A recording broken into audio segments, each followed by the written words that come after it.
Minister, Lillian Greenwood. Number 1, Mr. Speaker.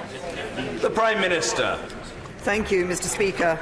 Mr. Speaker, I'm sure members will want to congratulate all those who took part in what was a great weekend of sport. In particular, we congratulate Lewis Hamilton for his record 6th win in the British Grand Prix.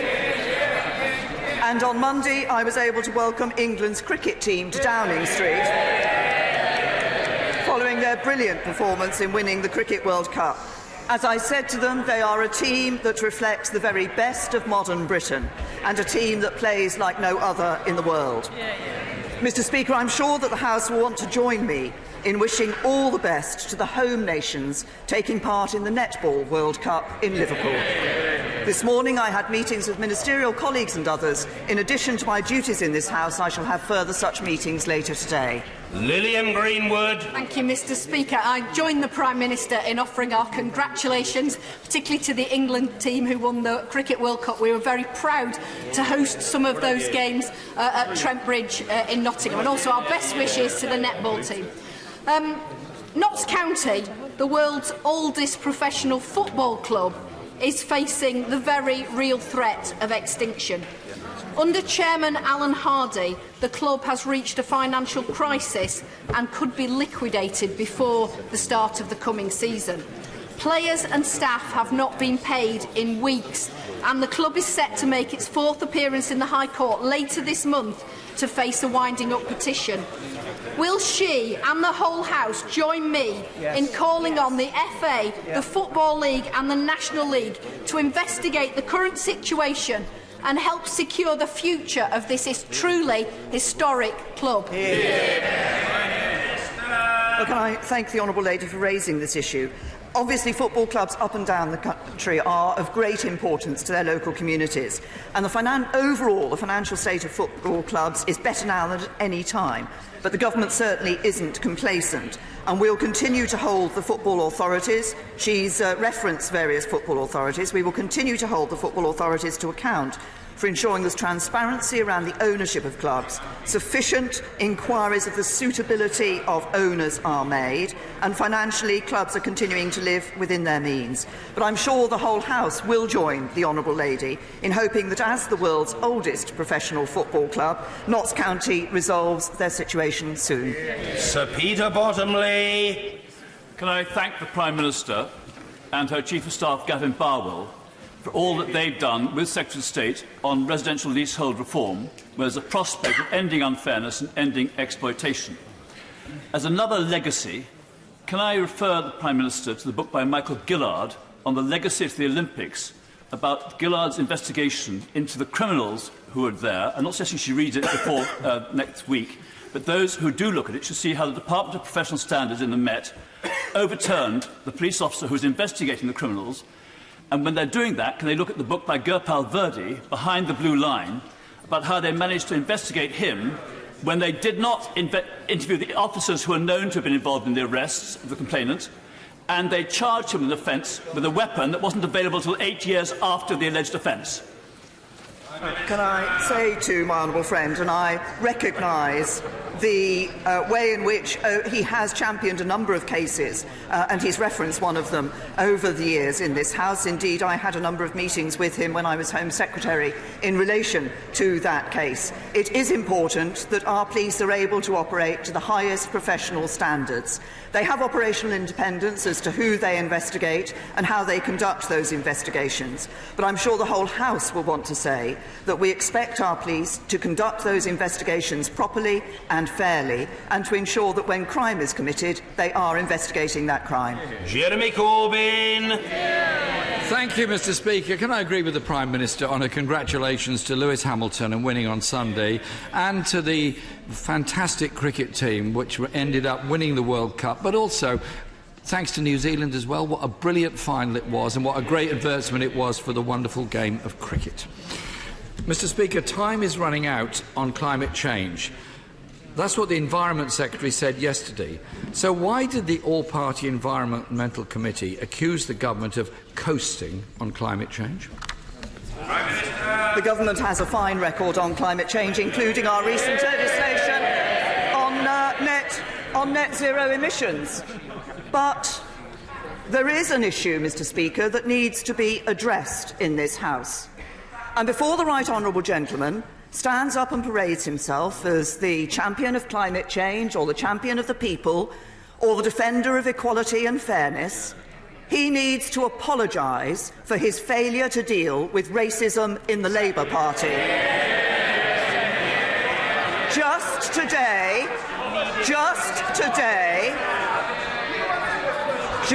today, 60 distinguished members of the Labour Party have written in the newspapers, "The Labour Party welcomes everyone except, it seems, Jews."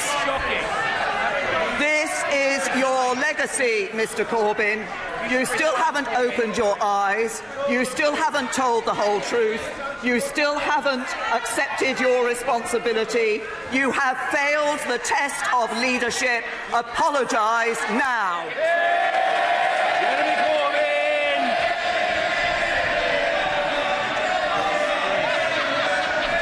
Order.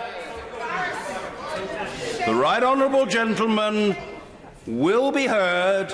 Attempts to shout down are down market, they're low grade, they're regarded with contempt by the public, but above all, they won't work. Be quiet. Jeremy Corbyn. Mr. Speaker, this party was the first to introduce anti-racist legislation into law in Britain. This party totally opposes racism in any form whatsoever. Anti-Semitism has no place in our society, no place in any of our parties, and no place in any of our dialogue. Neither does any other form of racism. And when 60% of Tory party members think Islam is a threat to Western civilization, and the Prime Minister has said she will act on Islamophobia within her own party, I hope she does. I look forward to seeing that being dealt with, as we will deal with any racism that occurs within our own party as well. Mr. Speaker, the Committee on Climate Change last week published its annual report, and it described the government's efforts on climate change not a bit like what the Prime Minister just said. They described it as being run like Dad's army. The government's target is to reduce carbon emissions by 57% by 2030. Can the Prime Minister tell us how much progress has been made on that? To the right honourable gentleman on the climate change issue, the chairman of that committee said that the UK is the first major economy to set a net zero emissions target and intends to host the world leaders at next year's landmark climate conference. These are historic steps forward and position the UK at the forefront of the global low-carbon transition. But the right honourable gentleman, I note, did not apologise in response to my first questions. We deal with Islamophobia in the Conservative Party. Any allegations of Islamophobia are dealt with, unlike his way in the Labour Party, where he is failing to deal with anti-Semitism. And he can stand up and say all he likes about the Labour Party introducing anti-racism legislation. Just last week, Trevor Phillips, the former chairman of the Equality and Human Rights Commission, said the following: "Labour today presents like a textbook case of institutional racism." Jeremy Corbyn! Mr. Speaker, this party opposes racism in any form whatsoever in our society. And coming from a Prime Minister who encouraged the hostile environment, sent go-home vans around London and deported British citizens, which she's now had to compensate them for, I think she might look to her own party and her own government's records as well. Mr. Speaker, the issue of climate change is obviously crucial, and we support zero emissions target. The latest figures, however, released in April, show the government is going to miss that target by 10%. The gap is widening. At the current rate, they won't meet their 2050 target until 2099. That point will be too late for our planet and our children. Clean energy investment has fallen 3 years in a row. Why does the Prime Minister think that's the case? Still no apology, I note, from the right honourable gentleman, but we've outperformed in our first and second carbon budgets. We're on track to meet the third. We have taken the historic step of legislating for net zero emissions by 2050. We have yet to see all the policies and proposals in our clean growth strategy coming into play and having an effect on our target. This is a party that is acting on climate change. This is a party that is delivering for the people of this country. This is a party that is dealing with the issues that matter to people day to day. The right honourable gentleman needs to start dealing with the issues that matter to the members of his Labour Party, as shown in the newspapers this morning. Jeremy Corbyn! It was a Labour government that introduced the Climate Change Act of 2008. It's the Labour Party that is... It's the Labour Party that is committed to dealing with the issues of climate change. Can I give the Prime Minister a few suggestions why renewable investment is falling? They scrapped the feed-in tariff. Yeah. They failed to invest in the Swansea Tidal Lagoon, and they've slashed investment in onshore wind. If we're serious about tackling this climate emergency, we need to fully acknowledge the scale of the problem. Labour is committed to measure total UK emissions. Not just what we make here, but what we buy from abroad also, so we have an accurate figure of what the emissions really are by consumption in this country. Will the Prime Minister match that commitment? Prime Minister. The right honourable gentleman knows we measure our targets according to the international definitions of those targets, and that's exactly the right thing for us to do. But he talks about renewables.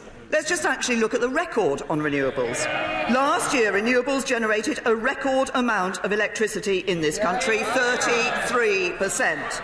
Over the last year, we've generated record levels of solar and offshore wind energy. And 99%, he talks about what the Labour government did, 99% of solar power deployed in the UK has been deployed under Conservative government. We're actually hiding the scale of the problem by passing the buck to other countries as well. If all emissions are counted, the figures would actually be 69% higher in this country. Every year, Mr. Speaker, air pollution kills 40,000 people in this country. In 2017, the Conservative manifesto said it would promise to take action against poor air quality in urban areas. What action has been taken?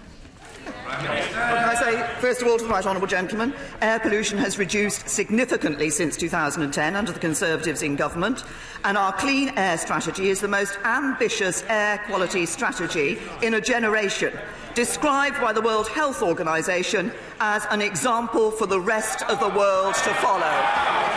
Jeremy Corbyn! Beautiful words, Mr. Speaker, they truly are. The only problem is air pollution levels breach legal limits in 37 of the 43 areas of this country. 2/3 of our children are growing up in an area where pollution breaches legal limits. This crisis is literally suffocating our children and damaging their health. Once again, this government is dodging its responsibility while Labour leads the way. The Mayor of London, for example, is leading the way on better air quality in the capital city. The Tories promised the greenest government ever. They failed on carbon emissions. They failed on air pollution. They failed on solar. The Prime Minister says she wants action but supports fracking and has effectively banned onshore wind. The climate emergency simply cannot be left to the market. All of us need to take responsibility to secure our common future. Labour led the call to declare a climate emergency and has pledged a green industrial revolution with new jobs. When will this Conservative government face up and get a grip on this crisis and deal with it? Can I say to the right honourable gentleman that we have already seen over 400,000 new jobs in the area of renewables and clean growth in this country, and we expect to see up to 2 million more jobs in that area. But I'm not going to take any lectures from the party opposite on this issue. When the last Labour government ignored advice that diesel fumes would damage our environment and incentivised diesel cars through the tax system. He talks about dodging responsibility. The person who's been dodging his responsibility during this PMQs is the right honourable gentleman. The real disgrace is his handling of racism in the Labour Party. Activists protesting, MPs leaving, staff resigning. What would his great heroes of Attlee, Bevan and Ben think? Look what he has done to their party. We will never let him do it to our country.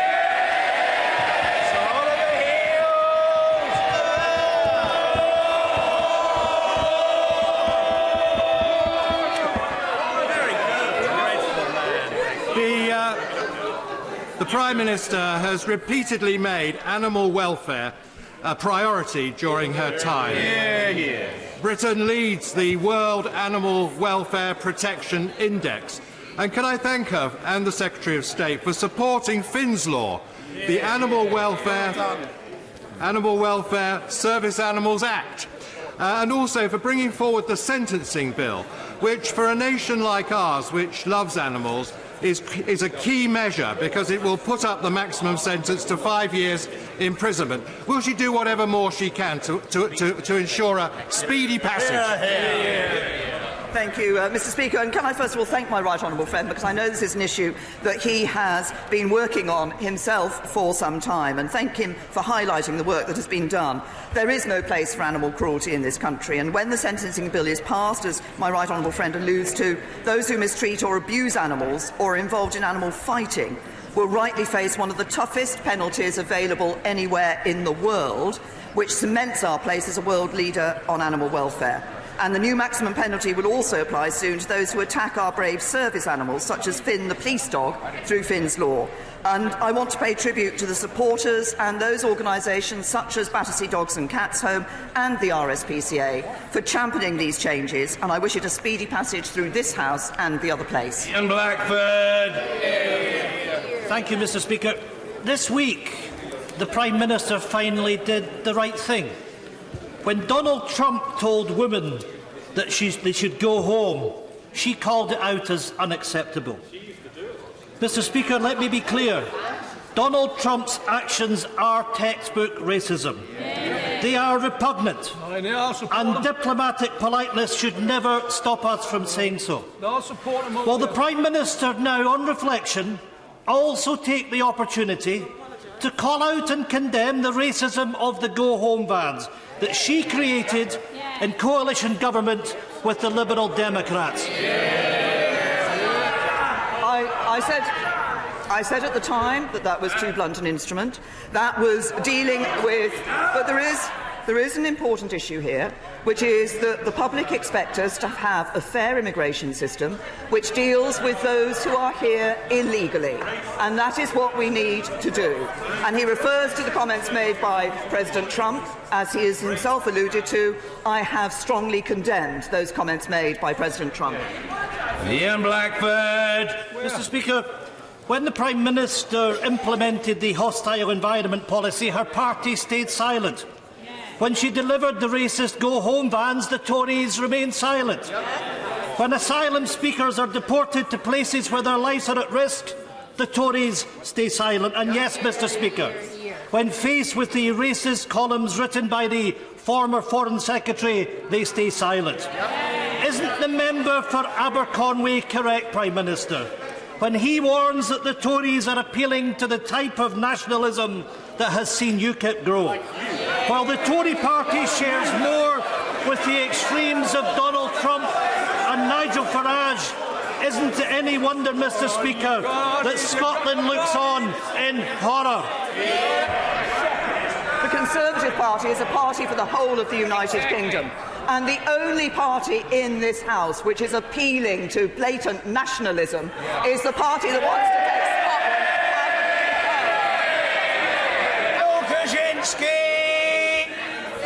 Thank you, Mr Speaker. In Shropshire, 300 doctors, surgeons and clinicians have been at the forefront of major reconfiguration and modernisation proposals for A&E provision in our county.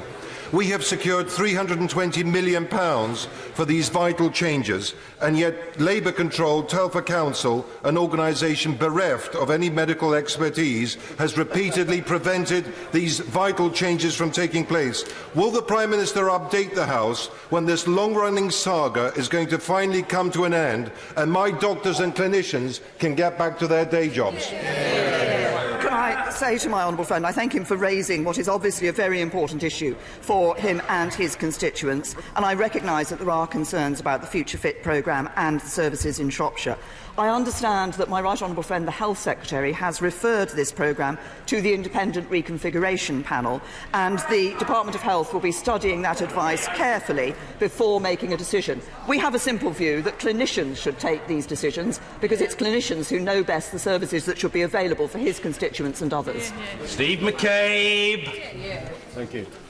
I often disagree with the Prime Minister, but I respect that many of her intentions are honest and decent. When she raised the hopes of millions of carers by promising them a statutory leave entitlement, they were thrilled. So far we've had reference to a committee.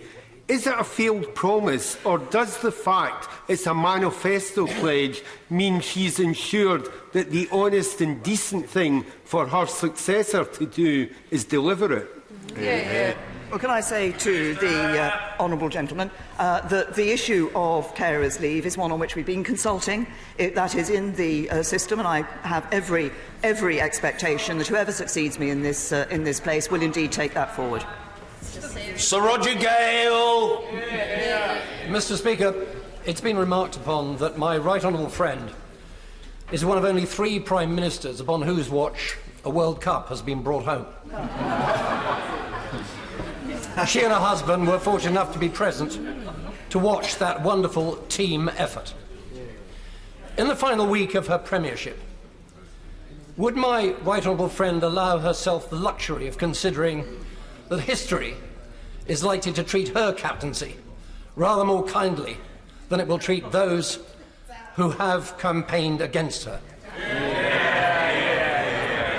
Can I thank my honourable friend and thank him? Thank my honourable friend and thank him for the support that he has shown me and the government in the work that we have been putting forward. I was very pleased to be able to be there for the whole of the World Cup final on Sunday. It was nerve-wracking, it was nail-biting, but our team brought it home, and many congratulations once again to them. This is Sharon Hodgson. Thank you, Mr Speaker. When the Prime Minister made her first speech in Downing Street, she said she would fight against the burning injustices of inequality. 3 years on, Mr Speaker, nothing has changed. As schools wind down for the summer holidays, many children will be excited for the fun and the joy to come. But thousands of families whose children receive free school meals will be worried about how they're even going to feed their children, let alone take them on holiday. If she wants a meaningful, lasting legacy, will she extend the holiday activity funding to ensure that all children who receive a free school meal during term time are fed in the holidays?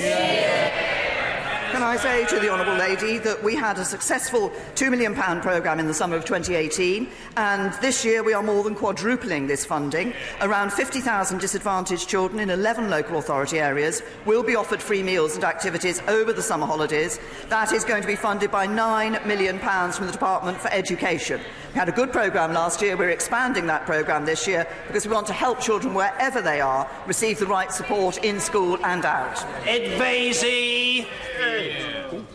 In the week when we celebrate the anniversary of man first walking on the moon, could I draw the Prime Minister's attention to the amazing space cluster that exists in my constituency at Harwell, with amazing companies like Open Cosmos and Oxford Space Systems. In the last week of her premiership, could she perhaps have a conversation with the Nuclear Decommissioning Authority and the Department of Business? If we can accelerate the decommissioning of the land at Harwell, we can really accelerate the success of this cluster. And I will personally invite her back to inaugurate Theresa May Way when this is done. I'm sure the Prime Minister is just beyond excited. The Prime Minister. I was going to say, Mr. Speaker, such temptation has been dangled before me, and I thank my honourable friend for it. Can I say to him, first of all, we're very pleased with the cluster that there is in his constituency and the important role that that plays in our economy, in our research, in our science development. The Business Secretary is in the chamber and has heard the point that my honourable friend has made about accelerating this process, and I'm sure that the Business Department will look carefully at his request. Paula Sheriff. Mr. Speaker, passengers across the north of England are wondering which has been delayed the longest, the Northern Powerhouse or the next train. So will she and her legendary Transport Secretary use their last few days in office to justify our endless waits for relic pacer trains, while the Northern Fail franchise rewards incompetent bosses with £2 million pay packets? Or will she finally agree with our plans to renationalise the railways and run them for the public good? Can I say to the honourable lady, she talks about the Northern Powerhouse. The Northern Powerhouse is there. We are operating. We are putting development. We are putting funding into the Northern Powerhouse, including record levels of funding for transport across the north of England. That is the commitment this government has made. We're not just using words. We're actually putting the money in. We're seeing a difference. We're making a difference. Rachel McLean. Thank you, Mr. Speaker. Will the Prime Minister join me in congratulating Ian Dukes and our local community in Redditch for raising nearly £500,000 for the Rory the Robot appeal to fund a prostate surgery robot in Worcestershire? However, despite all the hard work from the Acute Trust, the Specialist Commissioners haven't approved the business case yet. So will she use her legacy in her last week to help us sort this problem out? Well, can I thank my honourable friend? I'm very happy to congratulate Ian Dukes and all those who've been responsible for raising the money for, as I understand it, Rory the Robot. I am sitting 2 steps away from the International Development Secretary, but I gather this is a reference to medical equipment that my honourable friend has made. And obviously, I will look carefully at the point she's raised about the business case. Virendra Sharma. Thank you, Mr. Speaker. For the entirety of this Prime Minister's term of office, the UK has held to its 0.7% international aid commitment. Is the Prime Minister proud of this record? And will she use her powers and influence to ensure the next government holds not just to the letter of this commitment, but the spirit too? Thank the honourable gentleman for raising this issue. I am indeed proud of the role that the United Kingdom has played and the development aid that we spend across the world, helping the most vulnerable, helping some of the poorest people around the world, but also dealing with issues as they arise, like the Ebola in the Democratic Republic of Congo.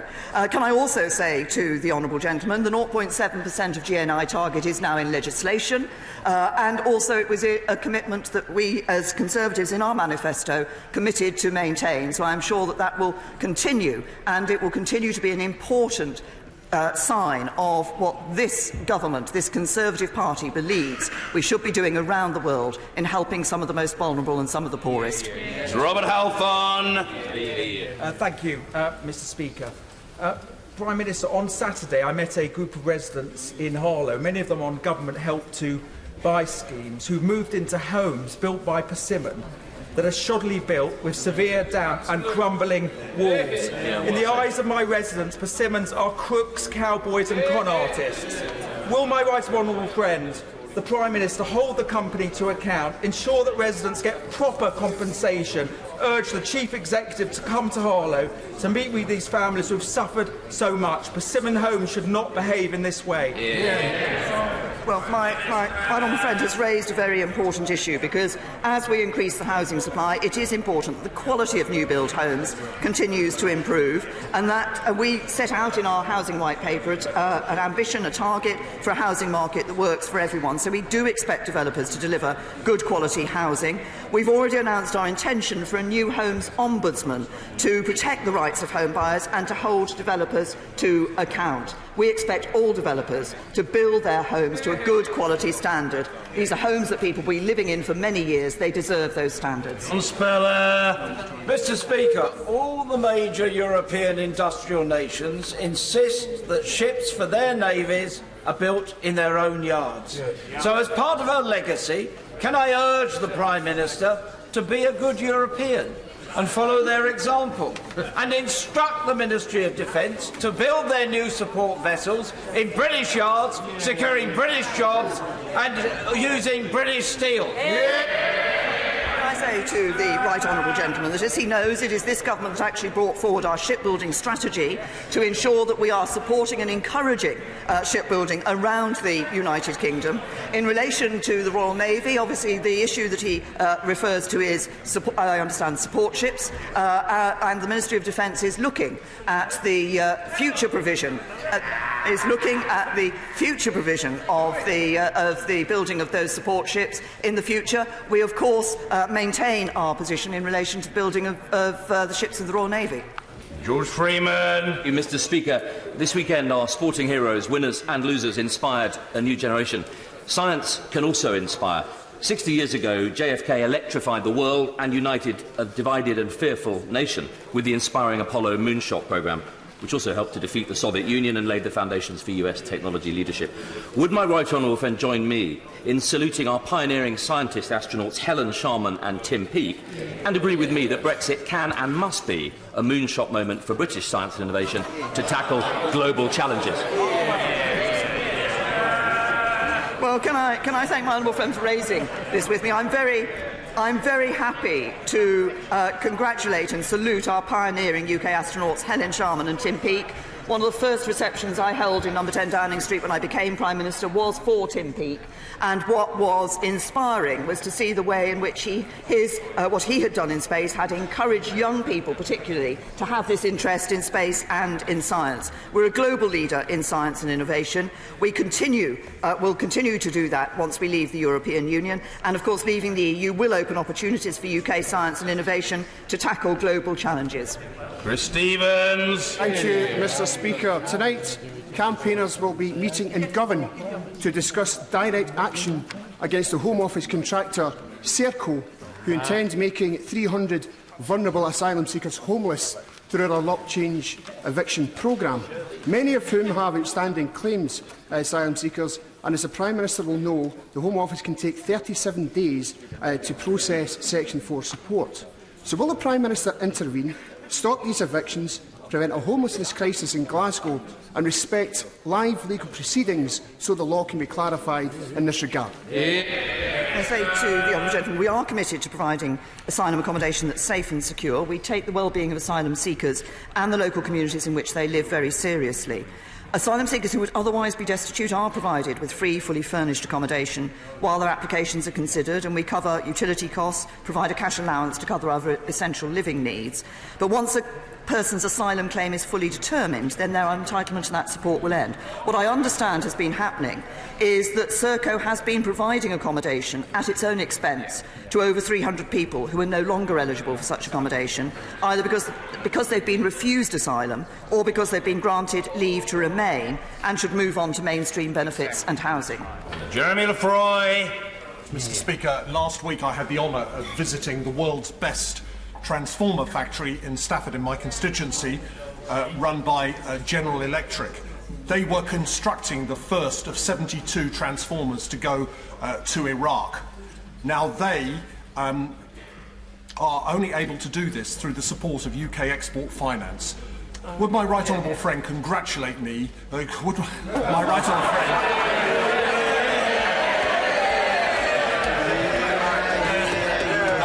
thing my right honourable friend should do is that, but would my right honourable friend congratulate UK Export Finance on backing British business? say to my honourable friend, I'm very happy to congratulate him for all the work that he has done for his constituency and more widely. And he's absolutely right. UK export finance is an essential part of the government support that can be provided to exporters. I'm very pleased that the Department for International Trade has changed the rules to enable UK export finance actually to be able to provide support for some smaller exporters, which has encouraged them. UKEF plays a vital role in our economy and in our exporting around the world, and I'm happy to congratulate them for the work they do. I'm always happy to congratulate the honourable gentleman, as others will, for one very good reason that the public should know. The honourable gentleman invariably plays the ball rather than the man or the woman. He sticks to the arguments, and that's why he's respected not only by his constituents but across the House. Patrick Grady. Thank you, Mr. Speaker. On the 26th of June, this House agreed an SNP resolution regretting that her legacy will be the hostile environment. And yesterday, the all-party groups on Africa and Malawi published a report showing that structural failures in the visa system is continuing to perpetuate that hostile environment. How can her government spend millions of pounds on a global marketing campaign saying that Britain is great, when for so many academics, artists and traders from Africa, Britain is closed? Can I say to the honourable gentleman that entry clearance officers consider applications for visitor visas with the utmost rigour, because our visas are an important way of securing our border and an effective tool for us in reducing illegal immigration, tackling organised crime and protecting national security. He references visas for people coming from countries of Africa. The percentage of African nationals who saw their application granted is up by 4% on what it was 10 years ago, and is only slightly below the average rate of the last 10 years. And visa applications from African nationals are at their highest level since 2013. Nigel Evans. Thank you, Mr. Speaker. 3 weeks ago, I was in New York for World Pride, a celebration of equality and love, with 150,000 people marching down Fifth Avenue, cheered on by millions of people. Then we had London Pride, and we'll have lots of other prides in towns and cities throughout the UK and Europe. But it's such a different story in so many other countries, where millions of people live in fear of prosecution and persecution. And Commonwealth countries blame British legacy legislation. What message does she have to them that they can change their laws progressively and that everybody in their countries can live in equality and harmony and love? Well, can I say to my right honourable friend, he's absolutely right, and people will have seen a wonderful Pride parade here in London, and I was only sorry I was not able to be present at the Pride reception in number 10 Downing Street. Was pleased to be able to host, that people were hosted in number 10 once again this year. He raises an important issue. It's one that I raised at the Commonwealth Heads of Government meeting last year, where I made it clear to countries in the Commonwealth that we want to see them introducing those progressive laws, introducing those changes in their legislation, and more than that, that we are willing to help them and provide support to them and show them how the legislation that we have used, so that they can adopt that, so that people can indeed live in true equality. Kirsty Blackman. Mr. Speaker, the Prime Minister claims to care about people whose lives have been destroyed by modern slavery, and she claims her work in this area will be part of her legacy. It is a legacy to be ashamed of, Mr. Speaker, as BuzzFeed News have uncovered Home Office data showing that only 16 of 326 child victims of modern slavery had their discretionary leave visas approved in the 20 months of December 2018. Refusing child trafficking victims safety, this cruel and callous hostile environment is the Prime Minister's legacy. Will she apologise or hang her head in shame? Can I say to the honourable lady that we do, of course, constantly look at how we can improve our response to modern slavery. I'm very pleased. I had a meeting only a few days ago where I met many people involved in organisations dealing with supporting victims of modern slavery, but also those who are involved in the prosecution of perpetrators of modern slavery, and those parliamentarians who have been involved in the independent review that took place of the Modern Slavery Act. We're going to take on board most of the recommendations from that Act. But I have to say to the Honourable Lady, I make no apology for introducing the Modern Slavery Act. It was a Conservative government that actually dealt with this issue, that we continue to deal with this issue. We took it seriously when other parties were not willing to do so. First glove! Mr. Speaker, as a distinctly average cricketer who's fully aware of his limitations, I grew up dreaming of an England side lifting the Cricket World Cup in a Lord's final in front of a home crowd. How does she believe we maximise the opportunity of Sunday's incredible success to encourage the next generation to get involved and pick up a bat and ball? Can I say to my honourable friend that, first of all, I think so many people around the country have been engaged and have taken inspiration from the England cricket team's success. But crucially, a very significant number of children have also been introduced to cricket. And I think that the work that takes place for cricket in the streets, for actually introducing children to the basics of cricket. I want to quote a figure which I heard yesterday, but Mr. Speaker, I do so with care, because I think it's something like 1 million children have now been seeing cricket and been introduced to cricket as a result of the World Cup tournament here in the UK. We must build on that for the future.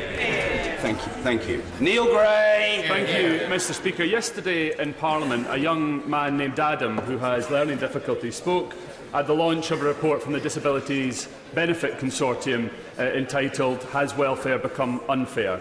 Adam told us about how, as a result of cuts to his benefit support, he has had to choose between paying to travel to his appointments and buying milk. What does the Prime Minister say to Adam, and how does she respond to that report, which says that disability benefits have been cut 4 times faster than others in the 9 years that she has been in government? Well, can I say to the honourable gentleman that obviously the Secretary of State has heard the specific case that he raised, but when we look at the support that we have given to disabled people and people with health conditions, it is actually at a record high. Spending on disability benefits will be higher in every year to 2023 than in 2010. And what we have also done is provided support and continue to provide support for disabled people to get into the workplace. And the number of disabled people in work has increased by almost 950,000 over the last 5 years. Maggie through. Speaker, this year the school sports premium is worth about £500,000 to primary schools across my constituency. It's been a key driver in helping more children establish healthier lifestyles, which they will hopefully continue into childhood.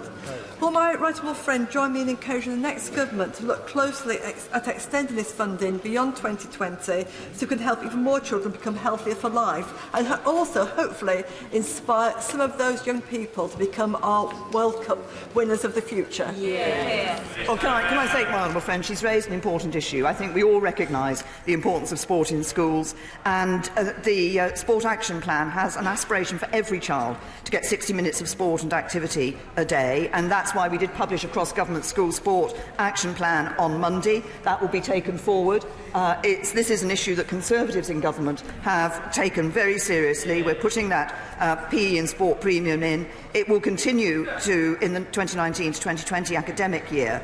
Obviously, future questions about spending will be for the spending review, but I think my honourable friend can take it that Conservatives in government will continue their commitment to ensuring that we see a healthy lifestyle for young people in this country. John McNally. Thank you, Mr. Speaker. On day-to-day issues, PM, post-Brexit concerns raised by Scotland's seafood industry, transport delays, new tariffs, taxes, put the industry simply on an unequal playing field with European counterparts. How can the PM, can she tell us how the UK government is going to support and protect this high-value industry when it faces product loss due to these delays that will certainly lead to higher and soaring insurance premiums and thresholds? Well, can I say to the honourable gentleman that we take industry across the United Kingdom very seriously. We have ensured, he referenced the issue of Brexit and leaving the European Union. We have ensured, that a deal was negotiated which would have protected jobs and protected industry across the United Kingdom. Sadly, the honourable gentleman and others in this House chose not to support that. I continue to believe that the best way forward for industries in his constituency and across the UK is for us to leave the European Union and do so with a good deal. Jack Brereton. Thank you, Mr. Speaker. Figures yesterday show wages are rising faster than inflation, meaning more money in the pockets of hard-working people in Stoke-on-Trent. Can I thank my right honourable friend for the action her government has been taking to help families with the cost of living, reducing taxes on income, increasing the national living wage and increasing free fuel duty? Can I thank my honourable friend? I think it is good news indeed. It was good news from the employment figures we saw yesterday that there are more people in work now in this country than ever before. And I'm also pleased that we have been able to help working people with their finances. We've done that through the national living wage, we've done it through cutting taxes, we've done it through freezing fuel duty. And for the lowest paid, the national living wage and the cuts in taxes mean they now take home £4,500 more than they did under the last Labour government. Kerry McCarthy. Thank you, Mr. Speaker. At Prime Minister's questions on the 26th of June, I was pleased to hear the Prime Minister express sympathy for my 18-year-old constituent, Jake Ogborn, who has spinal muscular atrophy. In May, NICE posted a press release saying that the drug Spinraza would be made available to SMA patients, and the clear implication was it being made available to all of them, only for Jake to have his hopes cruelly dashed when he was told he was just outside the hitherto unmentioned eligibility criteria. This is a young man whose future is at stake. The Prime Minister said on that occasion she would follow up. Can I ask her if she has yet managed to do so? Can I say to the Honourable Lady, I don't have a response to the specific case that she has made, but raised again, but I will ensure that a response comes to her before I leave office. Thank you. Order. Order come after urgent questions, of which there are 3.